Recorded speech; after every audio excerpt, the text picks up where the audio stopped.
Que el Señor les bendiga, que el Espíritu Santo nos ilumine para poder comprender lo que Dios nos quiere decir en esta lectura y comentario del Evangelio de San Juan. Hemos llegado al capítulo 17.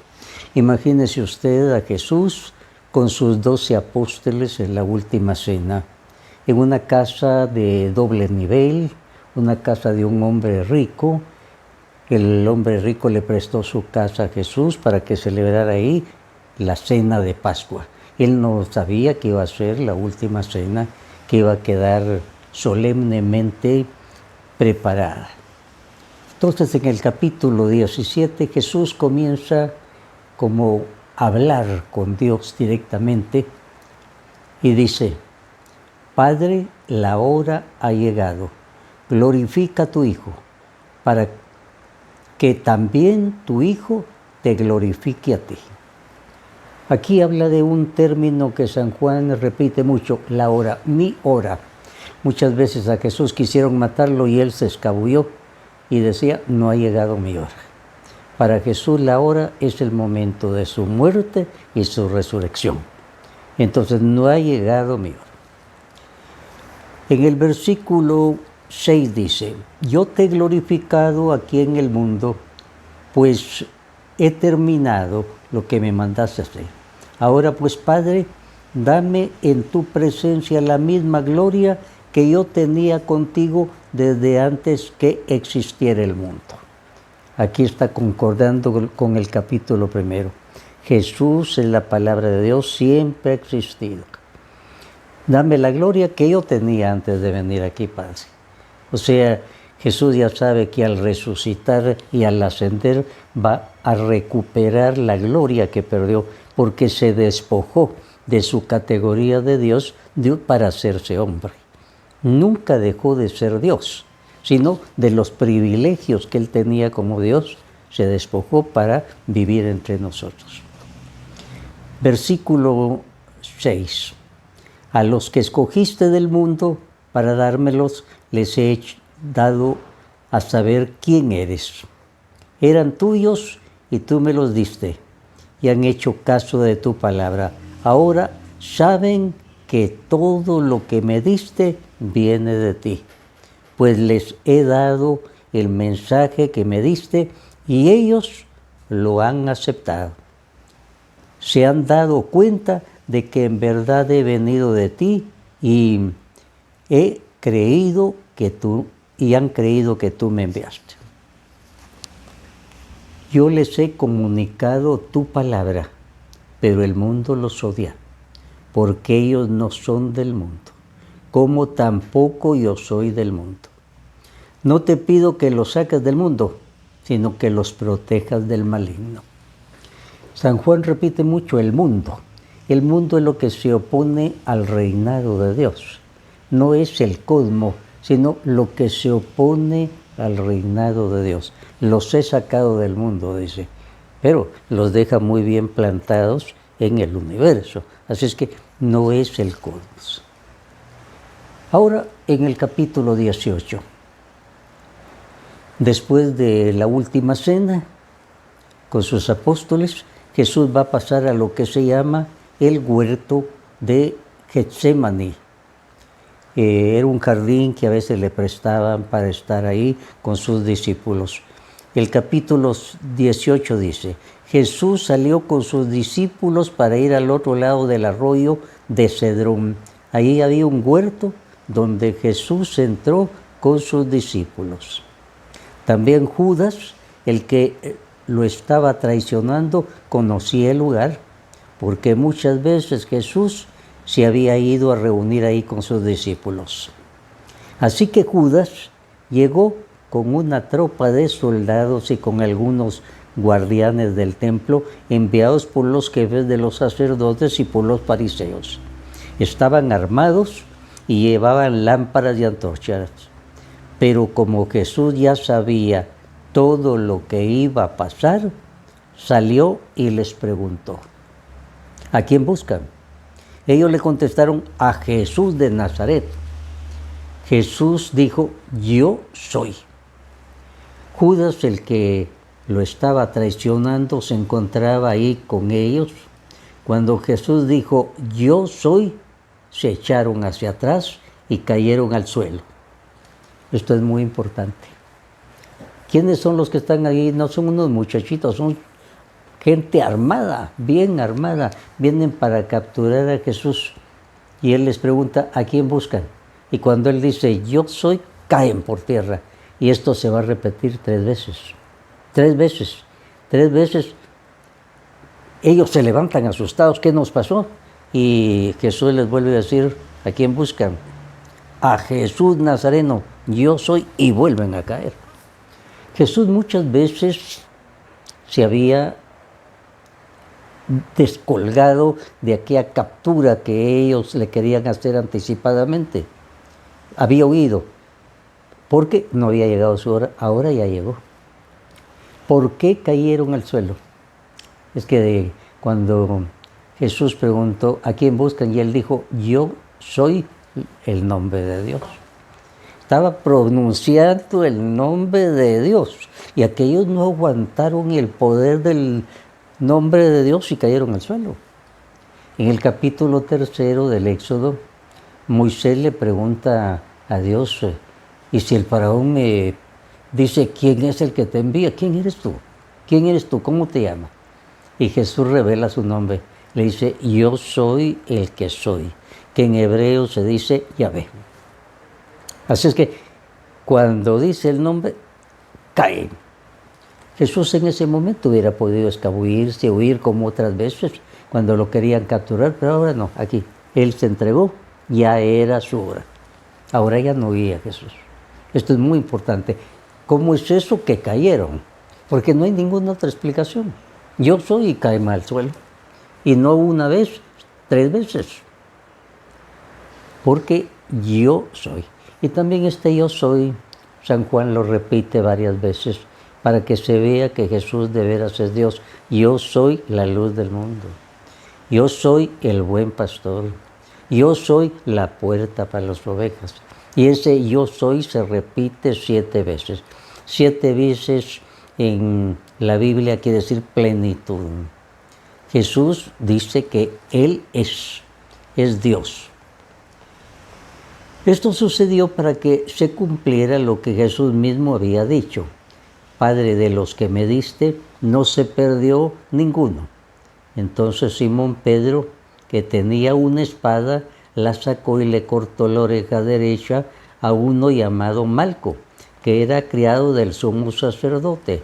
Jesús dijo a Pedro, vuelve a poner tu espada en su lugar. Si el Padre me da a beber este trago amargo, ¿acaso no habré de beberlo? Entonces, Pedro en ese momento, cuando ve que quieren capturar a Jesús, saca la espada. Él no tiró a cortarle la oreja a Malco, el soldado que estaba ahí. Él tiró a matar, pero el soldado preparado a defenderse logró salvar su vida y solo le logró cortar la oreja. En otro texto paralelo dice que Jesús mismo, ahí mismo, le volvió a poner la oreja, o sea, lo sanó. Jesús estaba comenzando a sanar.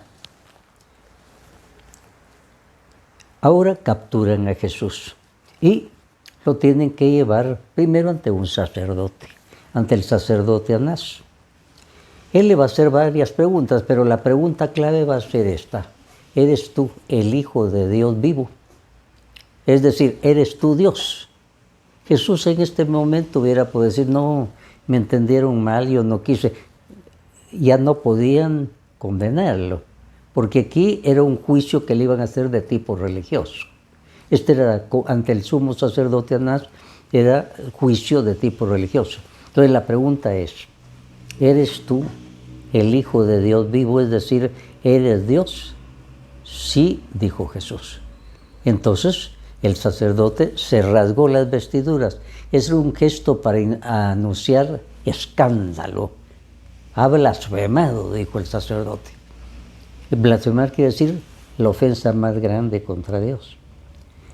Y esa era la pregunta clave. Aquí quedó condenado Jesús. ¿Por qué? Porque él mismo dijo que era Dios. Y para ese grupo de judíos, que alguien dijera que era Dios era una blasfemia. Entonces ya no necesitamos de más juicios, dijeron. Ya está condenado a muerte. Pero tenían una dificultad.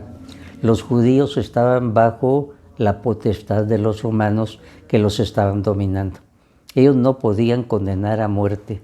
Podían hacer su juicio religioso, y este es el juicio religioso, condenado, pero no lo podían condenar a muerte. Entonces tuvieron que acudir a un juicio civil, lo van a llevar a Pilato, y Pilato los va a recibir también. Antes del juicio de Pilato, aquí en el versículo 15 aparece Pedro y otro discípulo seguían a Jesús. El otro discípulo era conocido del sumo sacerdote, de modo que entró con Jesús en la casa. Y es ahí donde van a descubrir a Pedro. ¿Tú andabas con él? No. Y Pedro lo va a negar 3 veces. El Señor ya se lo había anticipado. Antes de que el gallo cante, me vas a negar 3 veces. Y Pedro oyó cantar el gallo. Y comenzó a llorar amargamente porque Jesús se lo había predicho y él se dio cuenta en ese momento. Bueno, aquí no está lo del gallo. En otro texto paralelo sí está. Ahora, religiosamente ya estaba condenado Jesús. Ahora lo van a llevar a Pilato. Y Pilato le dice, bueno, ¿qué me dicen de este hombre? Es que él dice que es el rey de los judíos, que es Dios. Pilato para sí habrá dicho, un loco más, a mí qué me importa. Él no creía en eso, en esas cosas religiosas. Él era pagano. Y dice, a mí qué me importa eso. Dice que es Dios y a mí qué me importa decir. Pero comenzó a hacerle preguntas. Pilato les dijo, llévenselo ustedes y júzguenlo conforme a su propia ley. Los judíos contestaron, pero los judíos no tenemos el derecho de dar muerte a nadie. Así es que por eso venimos aquí para este juicio civil. Nosotros no podemos hacerlo. Entonces le va a hacer la pregunta a Pilato, mira, tú eres el rey de los judíos. ¿Estaba seguro que él iba a decir no? ¿O eres Dios? No, él estaba seguro. Pero Jesús le dice, sí. Y Pilato entonces se encuentra confundido. Le preguntó entonces Pilato, ¿así que tú eres rey? Jesús contestó, tú lo has dicho, soy rey. Y nací y vine al mundo para decir lo que es la verdad. Y todos los que pertenecen a la verdad me escuchan. Pilato le dijo, ¿y qué es la verdad? Pero no esperó Pilato que le diera la respuesta. Solo le hizo la pregunta. En un texto paralelo dice que Pilato se sentó en el sillón donde se juzgaba, que estaba sobre lo que se llamaba Gábata. Comentaristas antiguos dicen que el verbo que está aquí se puede entender en la forma de que Pilato lo sentó, como para burlarse, ese eres rey, bueno, sentado. Y en realidad lo que estaba pasando era que Jesús estaba juzgando a todos en ese momento. Jesús estaba juzgando a todos en ese momento. Ahora Pilato les va a decir, yo no encuentro ningún delito en este hombre, pero ustedes tienen la costumbre de que yo les suelte un preso durante la fiesta de la Pascua. Entonces Pilato dice, aquí los voy a vencer a estos. Les voy a proponer, si quieren que suelte a Barrabás, a quien le tenían miedo, un delincuente, o a Jesús. Seguramente dicen, bueno, suelten a Jesús, pero no a Barrabás. Estaba seguro Pilato que le iban a decir eso. Entonces esa era su jugada estratégica. Y entonces les dice, ¿a quién quiere que suelte? ¿A Jesús Nazareno o a Barrabás? Y los dirigentes judíos influyeron en la masa y todos dijeron, a Jesús que lo condene. Pilato quedó de veras de piedra, no se esperaba eso. Entonces Pilato va a hacer una especie de comedia, hace que lo vayan a azotar. Ese castigo del azote era tremendo, con un látigo que terminaba en ganchos de cuero o de hueso, y entonces eran 39 latigazos, muchos no aguantaban, morían ahí. Le arrancaban pedazos de piel, sangre, y Pilato pensó lo siguiente: lo voy a mandar a azotar, y cuando lo vean ya azotado, sangrando, y van a decir, bueno, ya está. Pero no, lo mandó a azotar y después, aquí tienen, este es el hombre, dijo. Y los otros dicen, crucifíquenlo. Y entonces Pilato no sabía, pero yo ya he dicho que no encuentro ningún delito en él.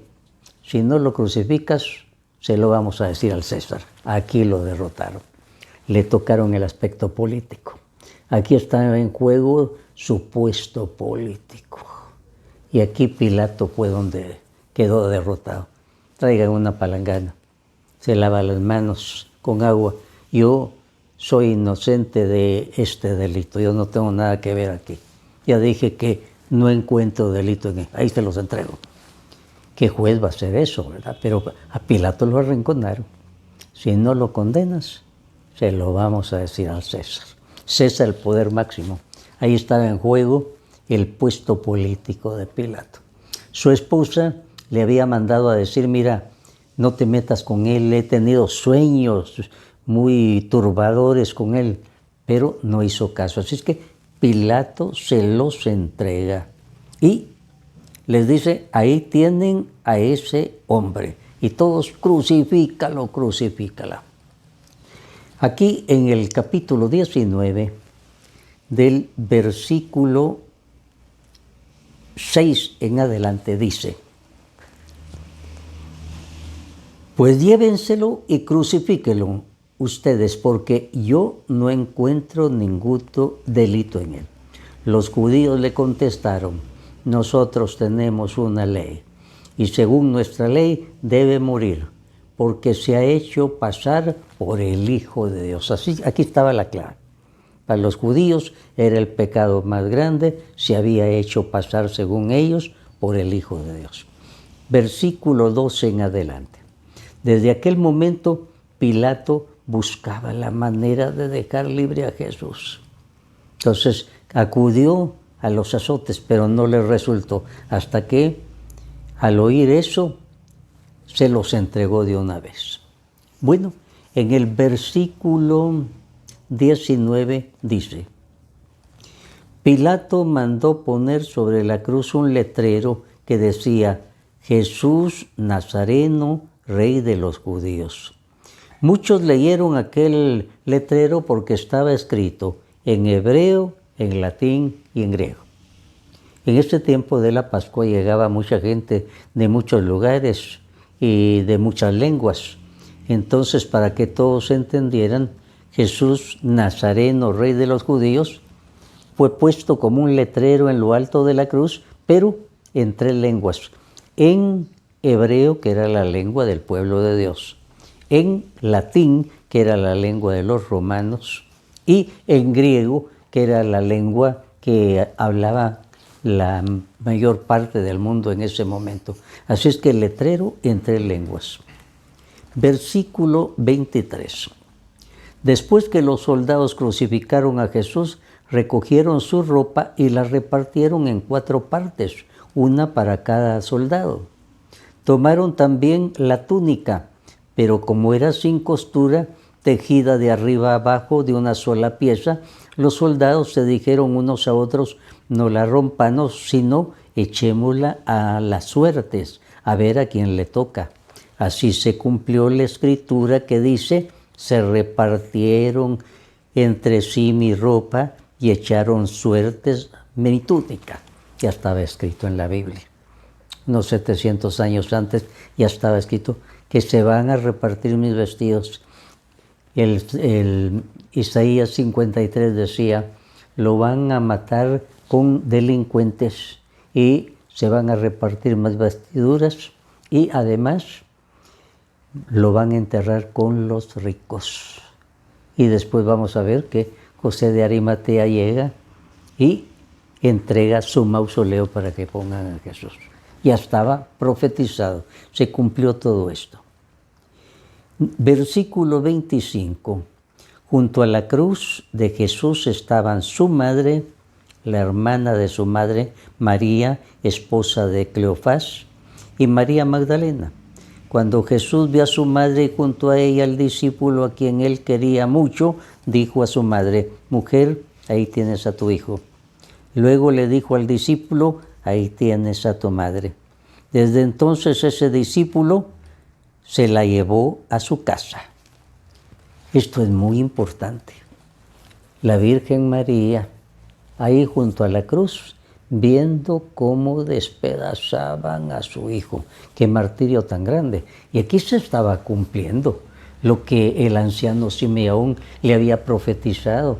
El anciano Simeón estaba lleno del Espíritu Santo, y cuando la Virgen María llegó al templo a presentar a su hijo, le dijo: mira, este es signo de contradicción, y causa de eso una espada de dolor te va a atravesar el corazón. Y la Virgen María en ese momento estaba sintiendo esa espada tremenda que se le hundía profundamente cuando estaban matando a su hijo. En el versículo 29 dice: después de esto, como Jesús sabía que ya todo se había cumplido, y para que se cumpliera la escritura, dijo: tengo sed. Había ahí un jarro lleno de vino agrio. Empaparon una esponja en el vino, lo ataron a una rama de hisopo y se la acercaron a la boca. Jesús bebió el vino agrio y dijo: todo está consumado. Luego inclinó la cabeza y murió. Este momento es muy importante. Jesús dice: todo está consumado. Quería decir: Padre, ya cumplí todo. Ya no queda nada que hacer. Para lo que venía, ya está, todo está consumado. Entonces, inclinó la cabeza y entregó el Espíritu. Aquí el comentarista de la Biblia, Alonso Shekel, nos dice algo muy importante. Une el capítulo 7 de San Juan con este versículo del capítulo 19. Dice aquí Alonso Shekel: en el capítulo 7, Jesús había dicho el día de la fiesta de los tabernáculos: si alguno tiene sed, venga a mí y beba. Del interior del que ve en mí van a brotar ríos de agua viva. Y San Juan hace su comentario y dice: es que el Espíritu todavía no había sido entregado porque Jesús todavía no había sido glorificado. Ahora, ya fue glorificado. Para San Juan, la glorificación de Jesús se lleva a cabo en la cruz.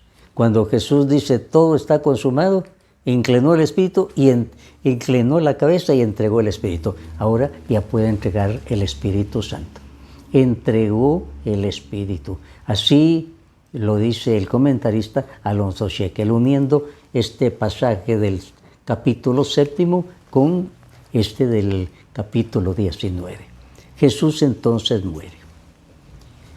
En el versículo 31, siempre del capítulo 19, dice: era el día antes de la Pascua, y los judíos no querían que los cuerpos quedaran en las cruces durante el día de reposo. Entonces, el día de reposo comenzaba a las 6 de la tarde del viernes. Fíjense que en lo que llevaron a Jesús y murió a las 3 de la tarde, ya venía la hora y todavía estaban ahí. Entonces, para que murieran, tuvieron que quebrarle las piernas. Al quebrar las piernas, el cuerpo se aflojaba, se venía para abajo y morían asfixiados. Entonces, le quebraron las piernas al primero, al segundo, llegaron donde Jesús y vieron que ella estaba muerta. Entonces dijeron: como tiro de gracia, un soldado le hundió la lanza en el costado. Y dice San Juan: yo vi que salió sangre y agua. Solo San Juan pone este dato de sangre y agua. Y la interpretación de esto la da San Juan Crisóstomo. San Juan Crisóstomo dice: la sangre de Cristo es lo único que puede borrar el pecado. Y el agua simboliza el Espíritu Santo que recibe aquel que ya anticipadamente aceptó la sangre de Cristo para su perdón y que ahora recibe el Espíritu Santo. Así es que esa es la interpretación de San Juan Crisóstomo. Otros quieren ver aquí el sacramento del bautismo, la confesión y el sacramento del bautismo. Este dato de la lanza solo lo pone San Juan, lo de la lanza y el soldado. Ahora, en el versículo 38 dice: después de esto, José, el de Arimatea, pidió permiso a Pilato para llevarse el cuerpo de Jesús. José era un seguidor de Jesús, aunque en secreto. Pilato se lo concedió y así es que se va a llevar el cuerpo para enterrarlo en su sepulcro. Y se cumple entonces lo del capítulo 53 del profeta Isaías: lo van a enterrar con los ricos. Lo van a matar con criminales y lo van a enterrar con los ricos. Increíble eso, ¿cómo le iban a enterrar con los ricos si era un criminal? A esos ajusticiados los tiraban a un barranco. Pero resulta que este José de Arimatea tenía influencia en el gobierno y se atrevió a ir a pedir el cuerpo de Jesús, y se ve que era un hombre muy importante y él se lo entregó, y es así como van a sepultar a Jesús en un mausoleo. En la actualidad existe todavía el lugar donde enterraron a Jesús.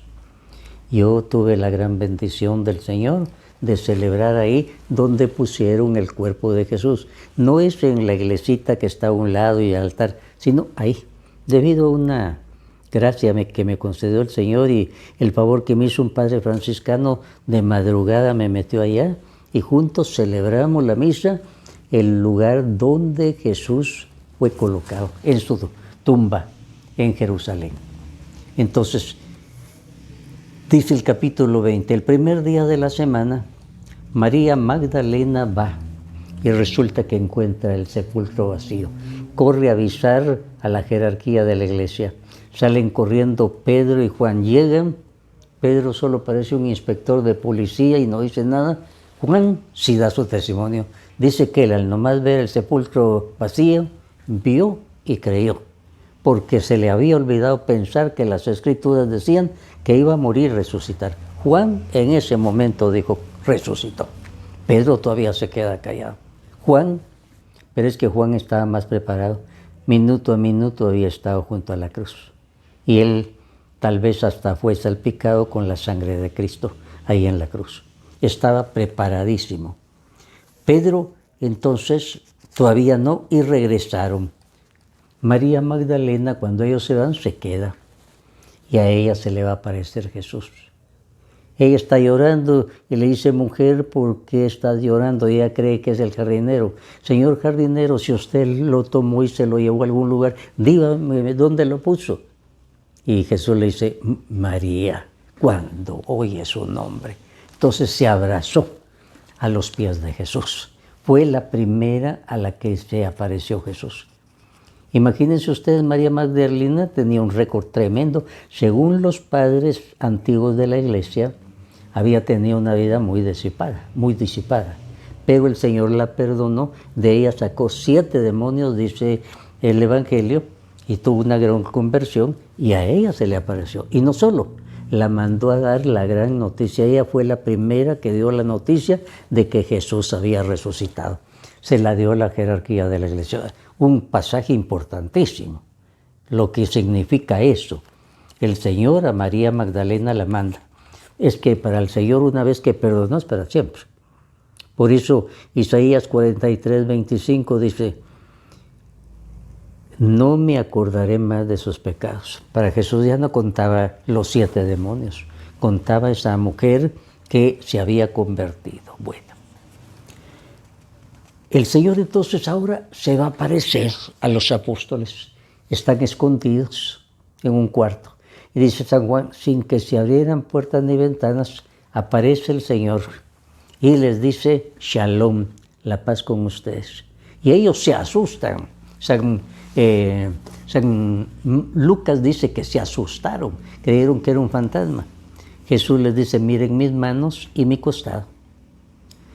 Y después aquí en San Juan dice, en el versículo 20, dicho esto les mostró las manos y el costado, y ellos se alegraron de ver al Señor. Luego Jesús les dijo, paz a ustedes, como el Padre me envió a mí, así los envío yo a ustedes. Y sopló sobre ellos y les dijo, reciban el Espíritu Santo.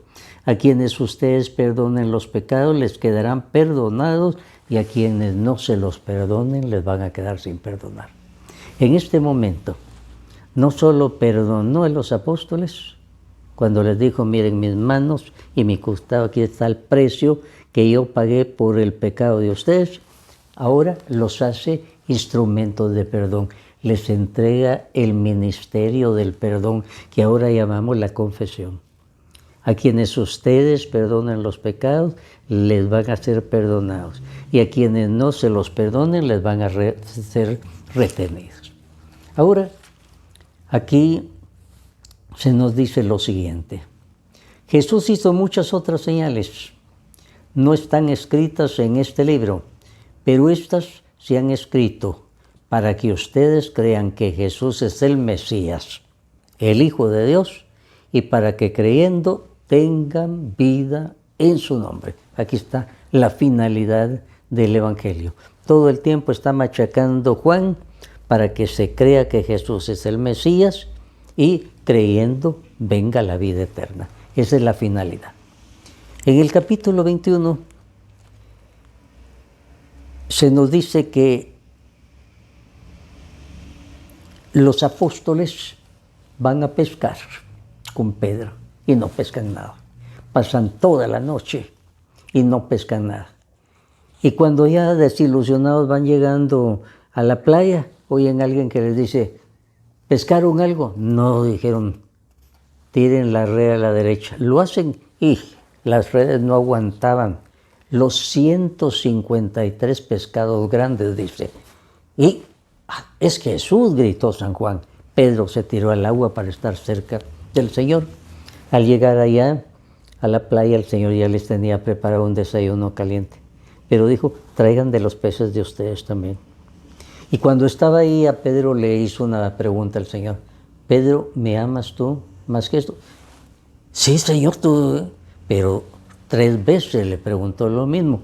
Pedro ya estaba dudando, tal vez será porque lo negué 3 veces, pero delante de todos el Señor a Pedro le dijo, apacienta mis corderos, apacienta mis ovejas. Y esto es como repetición de lo que le dijo en el capítulo 16, tú eres Pedro y sobre esta piedra edificaré mi iglesia. Solo a Pedro se lo dijo y ahora le hizo como un triple exorcismo. 3 veces le preguntó, ¿me amas? Sí, Señor, tú sabes que... Y entonces Pedro, apacienta mis corderos, mis ovejas, te entrego la iglesia. Y en esa forma, dice San Juan, termina así. Jesús hizo muchas otras cosas que si escribieran una por una, creo que en todo el mundo no cabrían los libros que podrían escribirse. Y así termina el Evangelio más teológico y bello que el de San Juan. Que el Señor nos ayude a que se cumpla en nosotros la finalidad de San Juan. Que creamos que Jesús es el Mesías, el Hijo de Dios, para que creyendo tengamos vida en su nombre. Que así sea para todos nosotros.